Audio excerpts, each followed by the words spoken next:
وأتم التسليم على سيدنا محمد أشرف الأنبياء والمرسلين وعلى آله وصحبه أجمعين.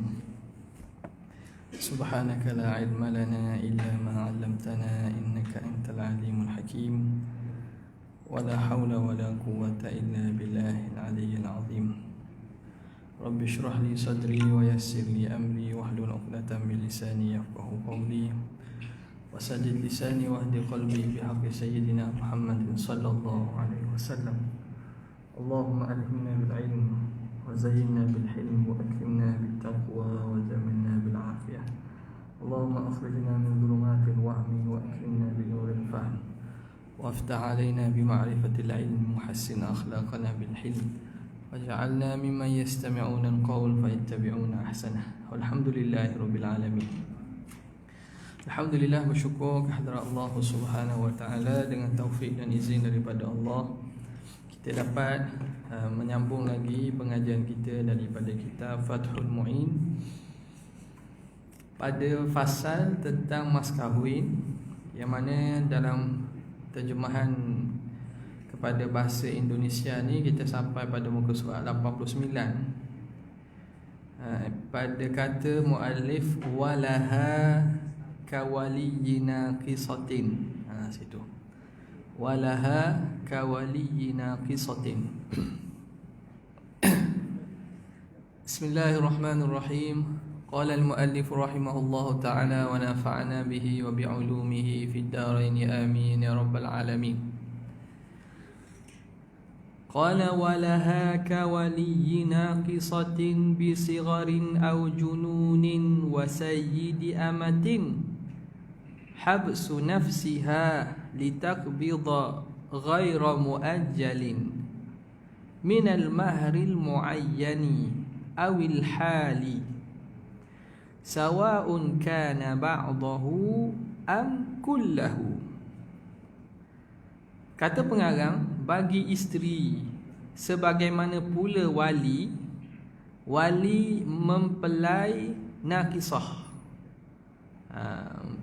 Mempelai mana isteri lah, perempuan, pengantin perempuan yang nakisah, yang ni kurang sempurna lantaran masih kecil. Sebab tak sempurna tu sebab budak kecil, puang, atau gila, atau perempuan gila.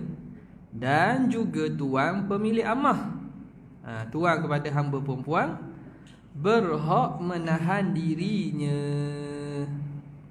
Maksudnya tidak menyerahkan diri kepada suami untuk bisa mengambil maharnya yang tidak bond. Bond bahasa putih bukan just bond ni. Bond ni makna hutang-hutang. Kan kita ada tak beli bond yang dikeluar kerajaan, kan kita beri hutang. Bond yang tidak bond, makna bukan secara hutang, iaitu mahar yang muayyan atau yang kontan. Kontan ni mahar, dia terjemah kontan al-hal, dia terjemah pada hal, iaitu mahal segera, mahar dibayar secara langsung, baik sebahagian saja atau seluruhnya. Okay. Sekarang ni masuk kepada masalah mahar juga ni, ada kaitan dengan serah diri perempuan kepada suami. Jadi suami wajib bayar mahar. Kalau tidak bayar mahar, perempuan itu berhak tidak serah diri dia. Tak serah diri maksud apa? Makna tak boleh camik lah. Tak boleh, jangan sentuh-sentuh. Don't touch. Jangan sentuh-sentuh. Nampak tak? Faham tak? Jadi maksud, sebab apa? Sebab tak bayar lagi. Maka kena bayar mahar dululah. Bayar mahar dulu. Itu dia kata walaha, dan baginya, bagi perempuan, yakni boleh bagi perempuan, seperti mana boleh juga walaha kawaliyina qisatin, seumpama wali bagi perempuan yang nakisah, perempuan yang kurang ni mana? bisigharin, kurang dengan sebab kecil. Wali kepada budak puang. Budak puang ni nikah dengan orang lah. Jadi wali dia masih menguasai dari segi pengurusan harta, sebab budak ni nakisah. Dia belum matang. Budak ini belum balik, tak boleh nak urus dia harta. Sebab dia kecil. Jadi wali dia masih mengurus harta dia. Au jununin, ataupun perempuan yang nakisah dengan sebab junun, gila. Perempuan tu besar dah tapi akal tak ada, gila. Jadi nikah. Siapa yang menguruskan harta perempuan ni? Wali dia juga. Wa sayyidi amatin, wa kasayyidi amatin, dan seumpama tuan kepada amah, hamba perempuan. Hamba perempuan, siapa yang urus harta dia, dapat mahar boleh ke siapa? Boleh kepada tuan. Jadi wali dan juga tuan di sini masih mempunyai penguasaan terhadap harta yang akan dimiliki oleh anak perempuannya ataupun hambanya tadi. Maka kerana dia ada hak pada mahar mas kahwin tersebut, ia berhak menahan suami daripada setahun. Nampak?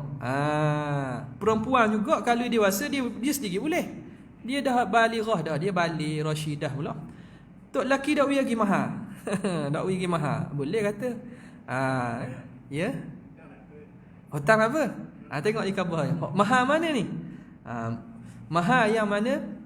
Muajjal, yang disegerakan. Hak bayar, kena bayar segera ni. Jadi boleh baginya habsu. Habsu mubtada' muakhar tu. Laha jam majrur tu khabar muqaddam. Walaha habsu nafsiha. Boleh bagi perempuan itu menahan dirinya. Tak serah diri. Kalau istilah kita dak ngata lah. Dak atau natu. Tapi atau natu jadi macam satu adat lah pula dah. Dak nyambut natu ke? Kata apa panggil istilah? Nyambut natu. Nyambut natu tu hak laki mari ke puang atau puang? Hak puang, kalau atau orang puang panggil benda? Nyambut natu ke? Kalau hak laki mari pun? Nyambut natu ke? Lain. Faham tak? Jadi maknanya kalau zaman dulu dah atur lagi lah. Sebab biasanya kalangan Arab ni dia akad dulu.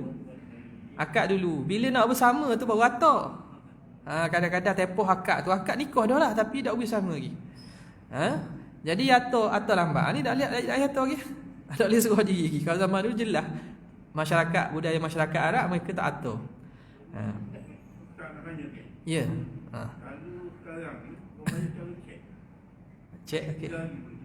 Akad tu betul dah. Akad tu. Tapi bayar dalam cek. Cek tu 3 hari baru tertunai. Nanti kalau perempuan tu boleh menahan diri dia daripada dia betul dalam 3 hari. Cek tu cek ada sungguh lah dah. Tapi ada biti, tapi maknanya nak ambil proses. Tak, dia gini. Dalam kaedah jenis-jenis pembiayaan, bukan kita panggil instrumen yang moden ni, cek tunai, yang panggil cek tunai lah. Tapi ambil masa 3 hari, betul tak? Cek tunai, hukumnya tunai kok. Dia kira tepoh tu, tepoh proses je panggil. Dari segi hukum tunai kok. Mana orang bayar tu macam bayar tunai. Maknanya kira bayar mas kahwinnya tunai. Tunai kok. Maknanya tunai juga. Tak payah kata hutang. Tak perlu kata hutang lah. Itulah, bank je proses je. Itu dia punya teknikal lah. 1 hari untuk proses, 1 hari untuk pegang, 1 ni ada lah tu. Jadi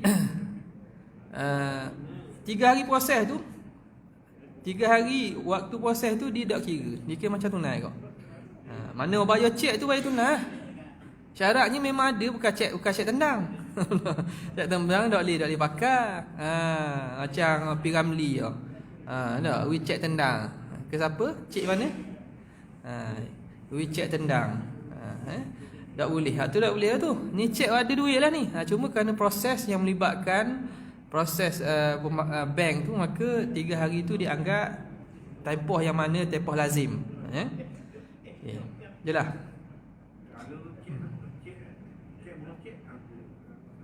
Cek mana? Cek beruncit, katalah RM10,000. Aha. Tapi dia dalam dia punya tu berdepo RM5,000, RM3,000, RM2,000. Oh, cek tu dia bukan sekaligus. Yang contohnya lah. Dia sikit-sikit. Sikit. Kalau sikit-sikit kira hak tangguh tu kira hutang. Hak tangguh tu dikira hutang. Nampak tak? Macam kalau dia tak boleh langsaikan dalam masa yang ditetapkan, maknanya ditangguh. Ada duit lah, tapi tempoh masa dia. Boleh ambil separuh lagi, matangnya sebulan lagi. Contohnya. Akad nikah memang boleh. Sekarang ni dia lafaz apa?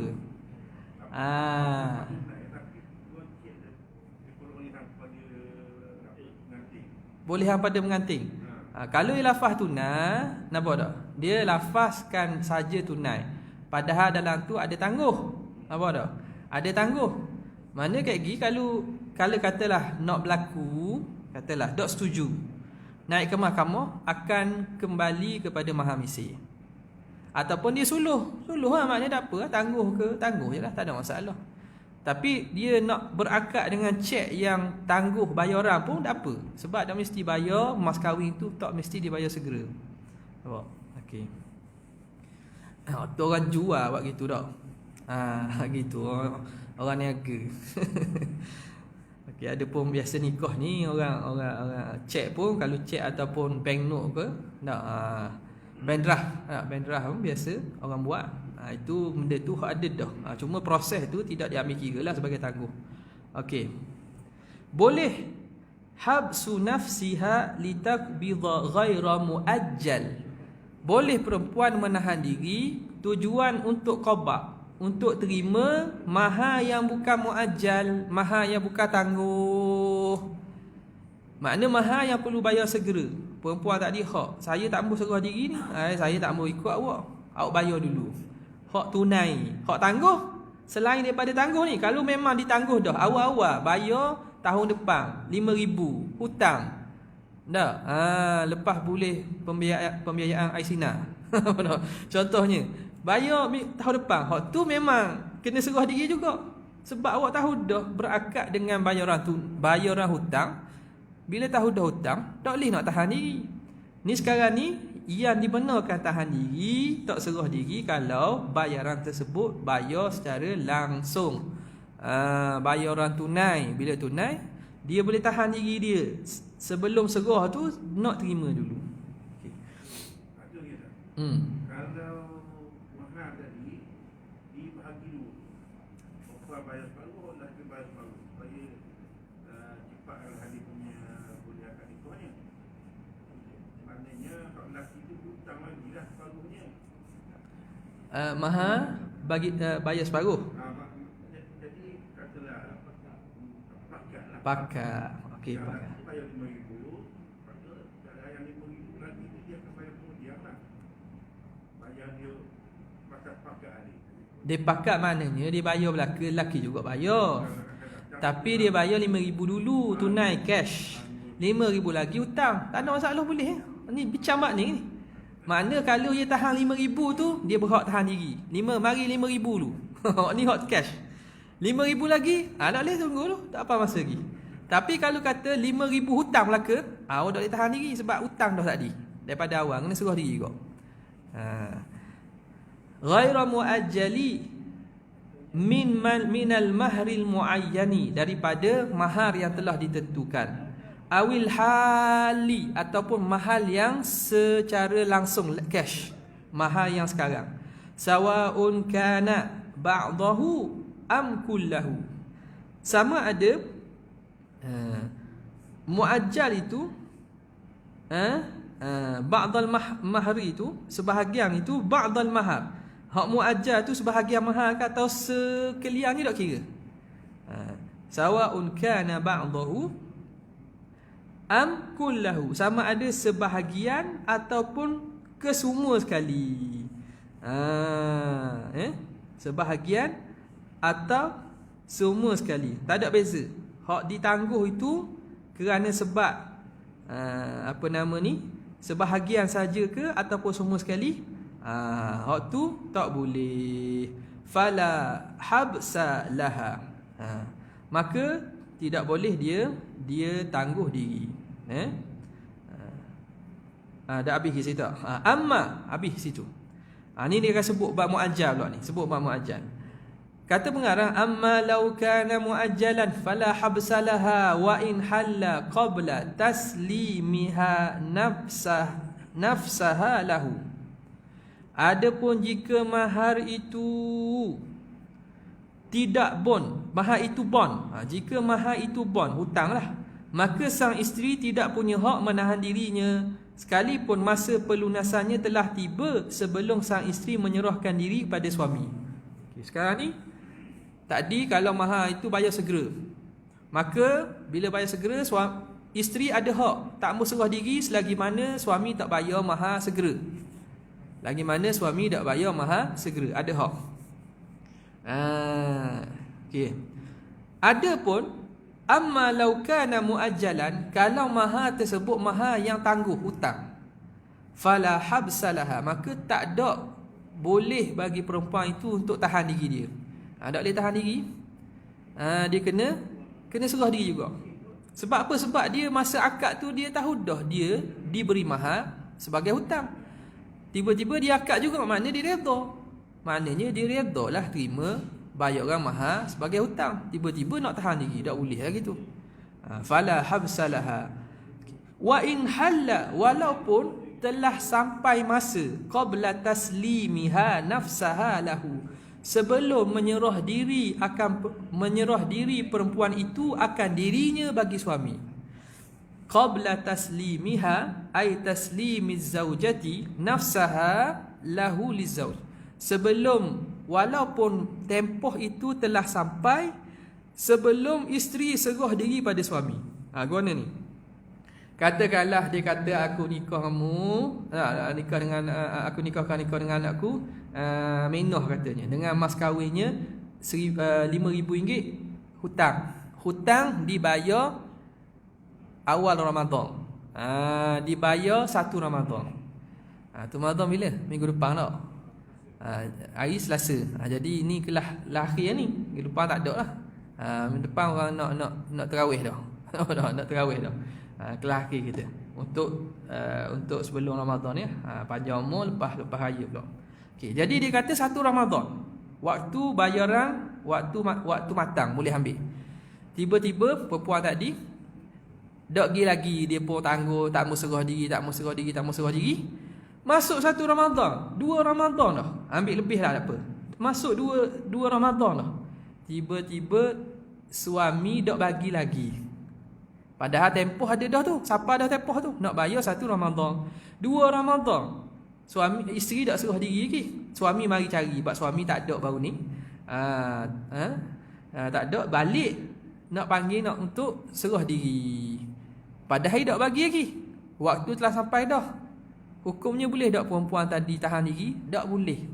Walaupun telah sampai masa matang, masa dilunaskan hutang pun telah sampai, tak boleh dia tahan diri dia. Sebab apa? Awak tak dia, awak terima secara hutang. Walaupun tak bayar lagi.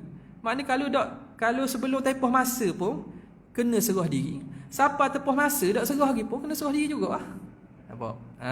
Nampak? Dia kata wa in halla al-muajjal qabla taslimiha nafsaha lahu. Habis.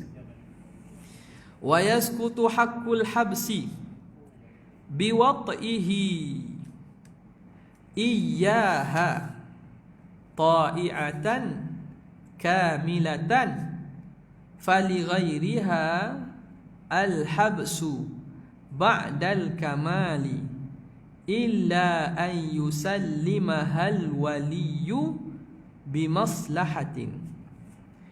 Hak penahanan diri menjadi gugur setelah sang suami menggaulinya dengan ketaatan serta dalam keadaan kamilah, yakni perempuan itu sempurna, telah balik serta berakal sihat. Untuk isteri yang tidak kamilah, hak tidak sihat akal dia, tak sempurna, kecil lagi, berhak menahan dirinya setelah menjadi kamilah. lah jadi sempurna balik dah, berhak tahan diri. Kecuali jika demi kemaslahatan, maka dirinya diserah terimakan oleh sang wali. Ni masalah yang kita kata mungkin jarang berlaku lah. Tempat kita jarang berlaku lah. Biasa nikah tu serah lalu dah. Okey, sekarang ni masalah kalau berlaku pada perempuan yang nakisah ni. Dia kata wa yasqutu haqqul habsi biwat'ihi, dan gugur hak menahan diri bagi isteri biwat'ihi, dengan watinya suami, iyaha, akan perempuan tadi. Suami wati dah dia, mas kahwin dak wi lagi. Tiba-tiba suami dah wati dia, setubuh dia. Ta'iatan, hal keadaan perempuan tadi ta'iah, dia sanggup. Ta'iah ni rela, dengan rela hati. Kamilatan, dia pula orang perempuan yang sempurna, makna orang yang berakal, sihat semua sekali lah. Jadi dia tok laki dak wi lagi mahal mas kahwin. Jadi puan ni bila tok laki kecek-kecek, marilah balik dengan hamba. Dia nikah dah mari balik sekali. Lepas tu dia diwati. Mahal dak wi lagi. Boleh dak lepas tu orang puan tadi kata, saya nak mau duduk dengan awak, nak balik mu haya saya mula. Sebab apa? Mana mahal dak wi lagi. Tak boleh dah. Sebab dengan wati tadi hilang hak untuk tahan diri. Dengan sebab wati tadi hilang hak perempuan untuk tahan diri. Sebab apa? Sebab dia tadi dengan syarat dia serah diri dalam keadaan ta'i'ah, serah diri, rela, dan juga dia sempurna akal. Okey. Fali ghairiha, adapun bagi selain daripada wanita ta'i'ah kamilah tadi, lain daripada kamilah jelah. Fali ghairiha, bagi selain daripada perempuan yang kamilah, makna budak kecil atau bergila tadi, yang mana dia diuruskan oleh wali dia tu. Ba'dal kamal, boleh tahan diri selepas daripada sempurna. Ba'dal kamal, lepas daripada sempurna akal dia. Contoh macam mana? Budak kecil, perempuan dan perempuan gila tadi, nampak tak? Dia bila masa dia berhak tahan diri? Kalau suami dia tak wi mahal lagi, dia masih kecil lagi. Lepas dia balik, lepas tu dia berhak. Lepas itu dia berhak. Dah masa tu, masa kecil atau masa gila tu, contohnya masa dak sedar tu suami wati dah dak kira. Hak dia masih kekal lagi. Lepas dia sempurna akal, maka boleh dia menahan diri. Sebab hak dia tahan diri selagi mana belum menerima mahar mas kahwin. Illa kecualilah ayyusallimahal waliyu bimaslahatin. Kecualilah kalau menyerahkan akan perempuan tadi oleh walinya dengan sebab maslahah. Kecuali orang perempuan tadi wali dia serah juga, ginilah mu jagalah anak aku ni. Aku dak cakap dah nak jaga, dia dak sihat akal lah, maksudnya mu jagalah dia, serah dah. Padahal mas kahwin dak wi lagi. Tapi buat apa ayah buat gitu? Ada maslahah nafkah. Mungkin bapak tak ada duit nak jaga, ataupun nak berobat, tak ada bayar orang untuk bayar perubatan. Suami ada, suami kaya, tak apa serah. Nampak? Kerana apa? Dilihat kepada apa yang lebih maslahah kepada perempuan tadi. Kemudian katanya watum hilu wujuban. Dia kata sini, ditulis mana ni? Watum hilu tuhmal. Dia kata tumhilu wujuban.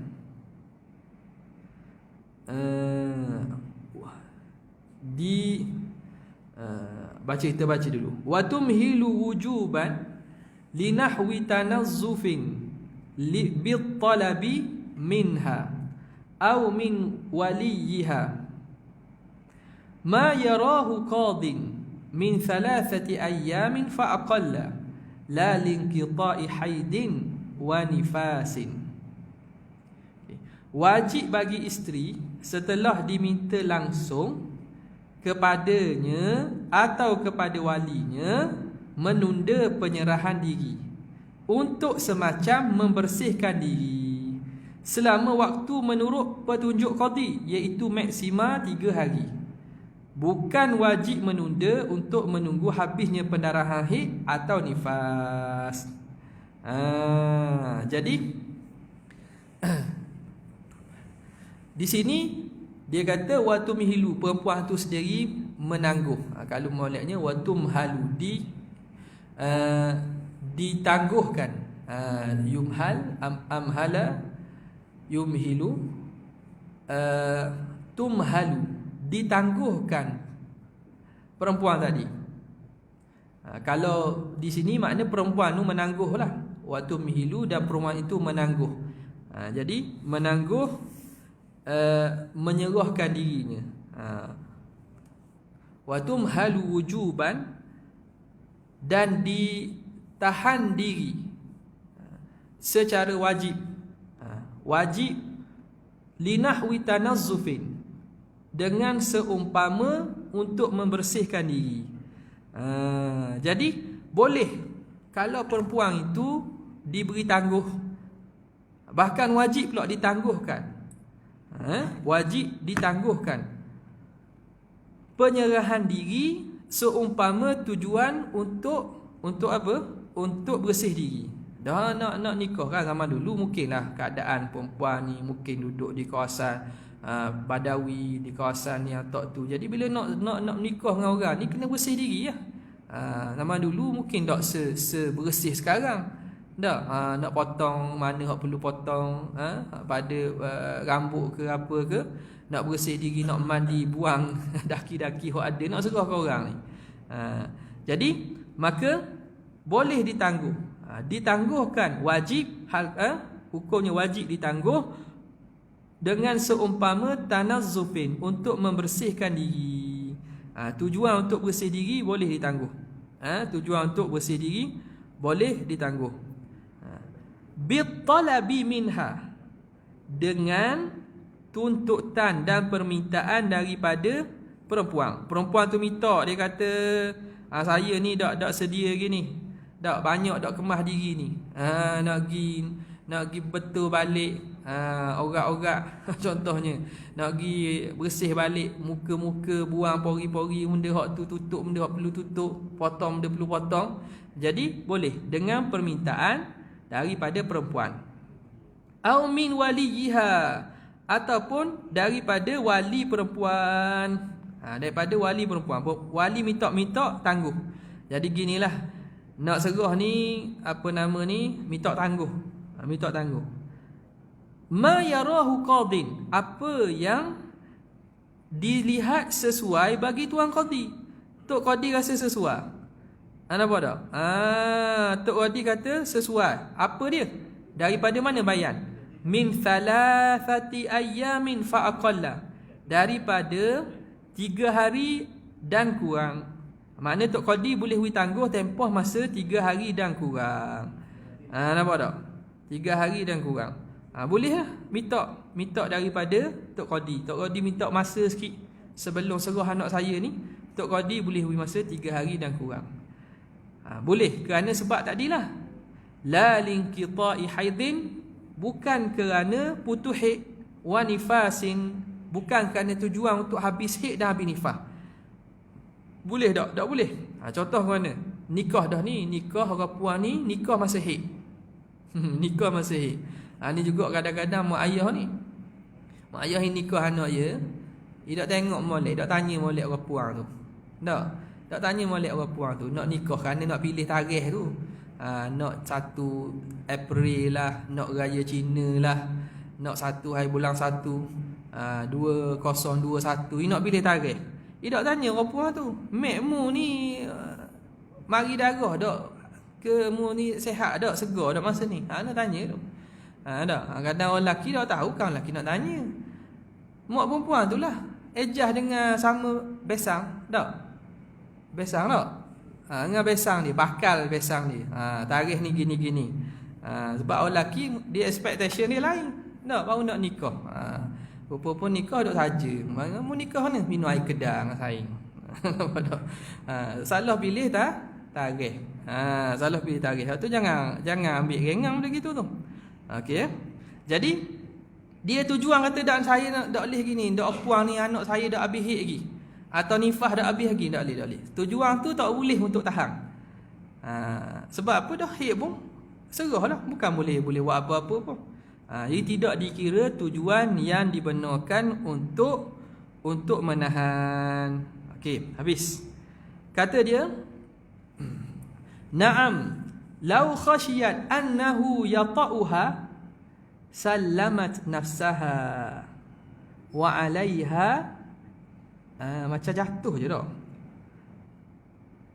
Annahu yata'uha sallamat nafsaha wa 'alaiha alimtina'u. Gitu. Ke ada law?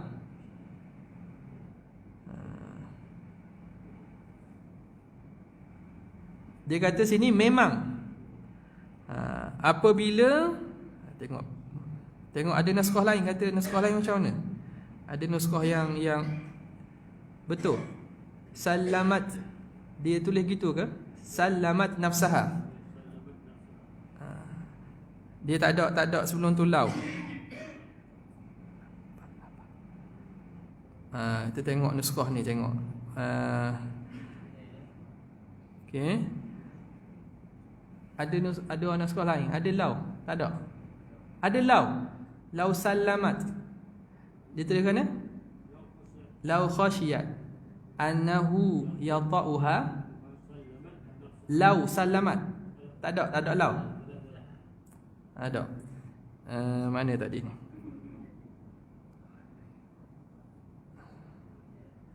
Babus sidak, dia kata walaha kawalina qisatin.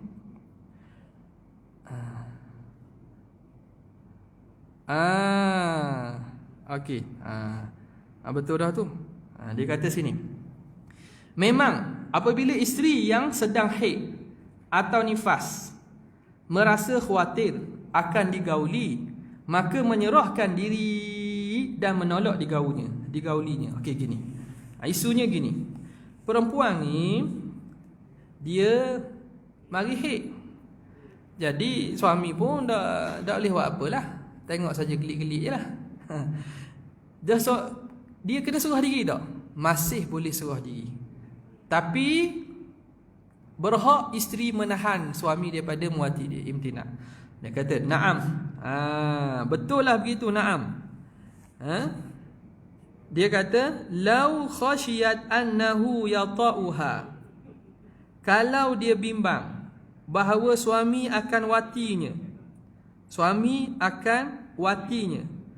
sallamat nafsaha, maka dia masih kena serah diri kepada suami dia, serahkan dirinya.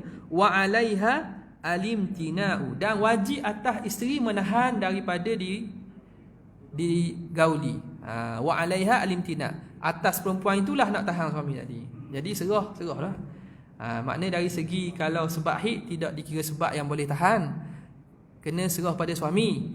Serah makna kena pergi dengan suamilah, tapi perempuan tu atas dia lah menahan diri daripada suami dia menyetubuhinya. Habis. Fa in alimat anna imtina'aha la yufidu waqtadatil qara'inu bil qat'i bi annahu yata'uha lam yab'ud anna laha bal 'alaiha alimtina'u hina izin ala ma qalahu syekhuna. Tadi isu tadi dah habis lagi, tengok. Apabila ia yakin bahawa penolakannya tidak akan berguna dan terdapat banyak qarinah ni bukti yang menunjukkan bahawa sang suami pasti akan menggaulinya, maka tidak boleh menyerahkan diri. Bahkan dalam keadaan seperti ini wajib menyolok penyerahan diri menurut apa yang dikatakan oleh guru kita. Jadi ada asasnya hak suami memanglah kalau puan tu haid nifas berhak ambil perempuan bersama dia, tapi perempuan tadi tak boleh serah diri untuk digauli lagi. Namun dia kata fa in alimat, kalau perempuan itu mengetahui annam tina'aha la yufidu, bahawa menahan diri dia tu tak boleh faedah. Dia tahu dah, dia ni kalau tahan diri pun suami tak dengar. Suami jenis ganah. Tak dengar kata. Jarang-jarang ni biasa suami ni jenis takut sikit. Tapi suami ni jenis dak dengar kata. Dia kata tak boleh abang, tak boleh lagi ni. Saya masih belum suci lagi ni. Dia tahu dak bahawa tidak berfaedah. Waqtadatil qara'inu bil qat'i, dan telah menunjuk oleh bukti-bukti secara putus, secara pasti, bi annahu yata'uha, bahawa suami akan wati juga walaupun perempuan tadi dalam keadaan haid dan nifas sekalipun. Lam yab'ud annalaha, tidak jauh, makna dak jauh, makna memang munasabah bahawa bagi perempuan, bal istidrak, bukan bagi makna boleh saja, wajib ke atas perempuan, alimtina'u annalaha, alimtina'a jadi isim anna muakhar, annalaha bal 'alaiha alimtina'a hina idzin, wajib ke atas perempuan itu tahan diri, makna jangan seruh, tak saya ikut lah. Ala ma qalahu syekhuna, mengikut pandangan yang berkata dengannya oleh guru kami Syekh Ibn Hajar. Jadi nampak baru lekat masalah ni. Maknanya kalau jenis orang lelaki ni, kalau dia waktu lapu merah pun pergi langgar juga, lapu hijau memang tak apa, lapu merah pergi langgar juga, memang tak dengar cakap, maka perempuan tadi boleh tahan diri, tak ikutlah. Syaratnya memang pasti bahawa suami dia tak akan dengar dan suami dia tak kisah. Suami dia memang jenis tak makan sama. Habis. Walau ankahal waliyu saghiratan aw majnunatan aw rashidatan bikran bila idhnin biduni mahri mithlin wa ayyanat lahu qadran fanaqasa anhu aw atlaqatil idhna wa lam tata'arrad li mahrin fanaqasa an mahri mithlin sahha nikahu 'ala al-asah bi mahri mithlin li fasadil musamma. Apabila sang wali dengan tanpa seizin menikahkan wanita perwaliannya yang masih perawan, hak anak dara lagi, dalam keadaan belum balik atau gila atau telah rasyidah. Rasyidah ni makna telah makna kita panggil telah sempurna akal lah. Telah rasyidah kan nama orang itulah rasyidah ni makna yang bijak, perempuan hok telah matang, istilah kita matang lah, telah matang, dengan mahar di bawah mahar misi. Ayah pergi nikah murah daripada hak patut. Atau anak wanita perwalian itu menentukan besar jumlah mahar, lalu dinikahkan dengan mahar di bawahnya. Anak nak 20,000, ayah nikah 10,000 je. Atau telah memberikan izin dinikah secara mutlak serta tidak menyatakan berapa maharnya. Anak kata nikah lah apa-apa pun, tak khabar apa. Anak kata nikah, beri izin nikah tak khabar berapa, lalu dinikahkan dengan mahar di bawah mahar misil, maka menurut pandangan yang lebih sahih adalah nikah sah dengan mahar misil, kerana mahar-mahar yang disebut wali menjadi fasid. Ni mudah je ni, benda kita maklum dah sebelum ni. Dia kata lau ankahal waliyu saghiratan, kalau menikah oleh wali akan budak kecil, au majnunatan atau perempuan yang gila, au rasyidatan bikran ataupun perempuan yang telah matang tapi masih anak dara, bila idhnin, tapi tanpa izin, nikah tanpa izin, biduni mahri mithlin, tanpa mahar misil. Nikah dun bukan tanpa ni, makna kurang. Dun dengan maksud kurang. Kurang daripada mahar misi. Au ayyanat lahu qadran, ataupun si perempuan telah menentukan kadar. Perempuan ni contoh nak 20,000, tak dah berapa dia punya amount. Fana qasa anhu, tiba ayah dia nikah kurang daripada jumlah yang anak nak. Au atlaqatil idna, ataupun perempuan tadi mengitlakkan izin, memberi izin secara umum. Walam tata'arrad li mahrin, dan perempuan tadi tidak sebut pun mahar berapa. Fana qasa'an mahri mithlin, lalu ayah ni menikah kurang daripada mahar misil. Jawabnya nikah sah tak? Sahhan nikah. Nikah sah alal asah, atas pandangan yang paling kuat, bi mahri mithlin. Tapi hak jadi fasadnya mahar musamma fasad. Nikah dalam masalah tadi, anak nak banyak, ayah nikah sikit, atau ayah nikah kurang daripada harga sepatutnya. Anak dia ada PhD, dah mah kahwin RM500 RM500 je. Maknanya orang-orang lain adik-beradik dia RM3,000, RM4,000, RM5,000. Tiba-tiba murah. Muka pun bukan sama-sama je. Bukan makna komang sangat dia. Jadi bila begitu hukumnya nikah tetap sah tapi kena bayar mahar misil. Mahar misil hak disebut tu, hak murah tu tak jadi. Li fasadil musamma. Kenapa begitu? Kerana musamma, mahar yang disebut tu jadi batal, tak sah. Mahar yang disebut tu jadi tidak sah. Li fasadil musamma kama idza qabila nikaha li tiflihi li fawqi mahri mithlin min malihi. Kita berhenti situlah. Wallahu ta'ala a'la wa a'lam. Walau separuh pun apalah. Jadi kita sambung lagi insya-Allah selepas daripada raya. Moga-moga Allah Subhanahu Wa Taala memberi kita keberkatan dan juga istiqamah dapat menunaikan ibadat puasa ni dengan sebaiknya. Mohon maaf lah, minta maaf awal-awal lah. Sebelum masuk bulan-bulan baik ni, minta maaf awal-awal ada salah-salah silap tu. Panjang umur, berjumpa lagi. Wabillahi taufiq wal hidayah. Wassalamualaikum warahmatullahi wabarakatuh.